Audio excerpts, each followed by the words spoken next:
Alors dans cette vidéo, nous avons en face de nous, pour l'instant, un premier signal qui est de nature analogique. Alors à quoi est-ce qu'on reconnaît un signal analogique?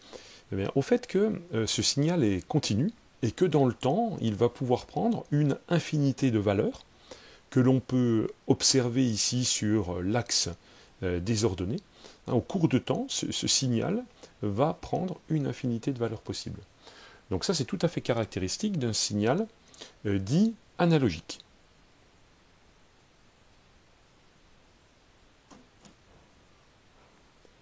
Le signal que nous observons maintenant est plus de nature numérique. Alors, à quoi le reconnaît-on?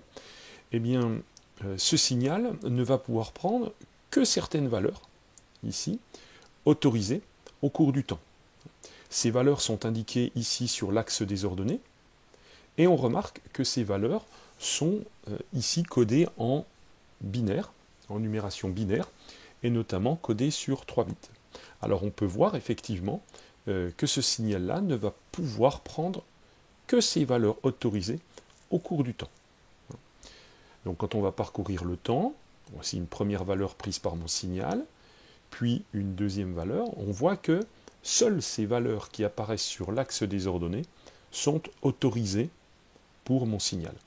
C'est ce qui lui donne cette forme beaucoup plus découpée, en marche d'escalier, qui le différencie très nettement du signal analogique étudié précédemment.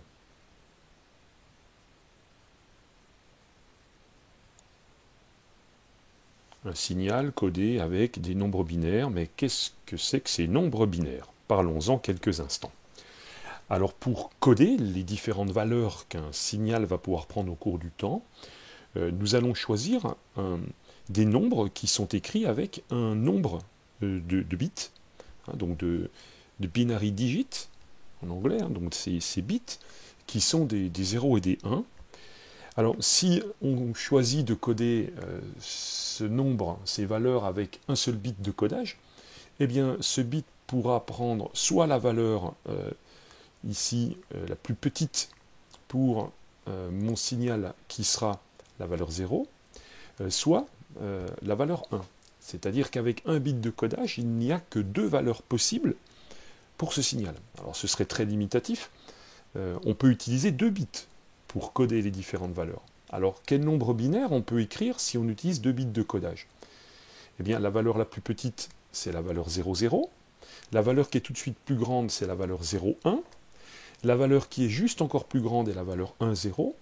Puis la dernière valeur que l'on puisse écrire, c'est de mettre les 2 bits à 1, et on a écrit la plus grande valeur possible utilisant 2 bits. Donc on voit qu'ici, si on utilise 2 bits de codage, on obtient 4 possibilités de valeurs, ce qui est encore très limité. Alors augmentons le nombre de bits de codage pour nos valeurs. On peut en prendre 3. Dans ce cas-là, le plus petit nombre que l'on puisse écrire est le nombre 000. Puis le nombre juste un peu plus grand est le nombre 001. Le nombre juste un peu plus grand encore, 010. Et puis si on continue à écrire ces nombres de plus en plus grands, on va s'apercevoir que le plus grand nombre que l'on puisse écrire avec 3 bits est le nombre 111. Ce qui nous fait au total 8 possibilités pour coder ces différentes valeurs. Ce qui reste peu.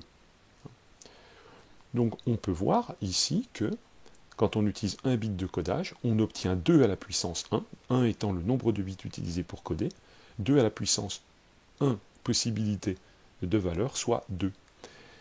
Dans le deuxième exemple, on a 2 bits de codage, soit 2 à la puissance 2 valeurs possibles, soit 4. Et dans le troisième exemple, nous avons bien 3 bits de codage, soit 2 à la puissance 3, ce qui nous donne bien 8 valeurs différentes que l'on peut écrire avec cette numération binaire. Si je reviens sur mon signal numérique, je m'aperçois qu'ici, nous avions utilisé 3 bits de codage pour les valeurs. Et on voit que ce signal est loin d'avoir la belle allure du signal analogique de tout à l'heure. Pourtant, il s'agit du même signal, mais qui a été numérisé. Voilà.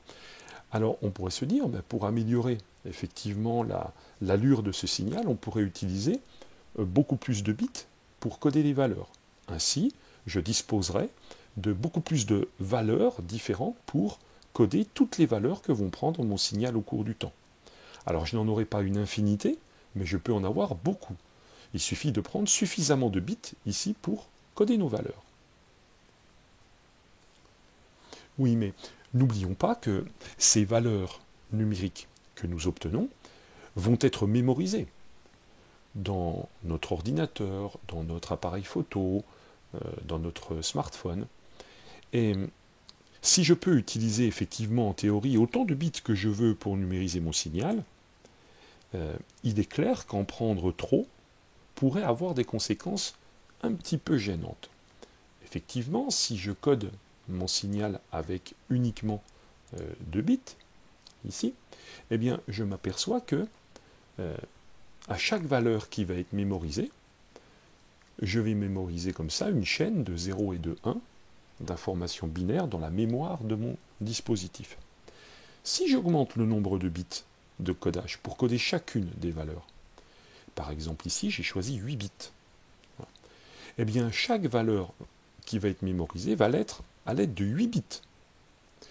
Et je vois tout de suite l'impact que cela peut avoir sur la longueur du message que je vais devoir mémoriser. Donc on pourrait très bien se dire pourquoi ne pas prendre 32, 64, 128 ou plus de bits pour coder effectivement ces signaux numériques. Eh bien cela a un impact direct sur la quantité d'informations qu'il va falloir mémoriser. L'idée, quand on numérise un signal, est donc de trouver un bon compromis entre la qualité de la numérisation et le poids informatique du fichier que l'on va obtenir.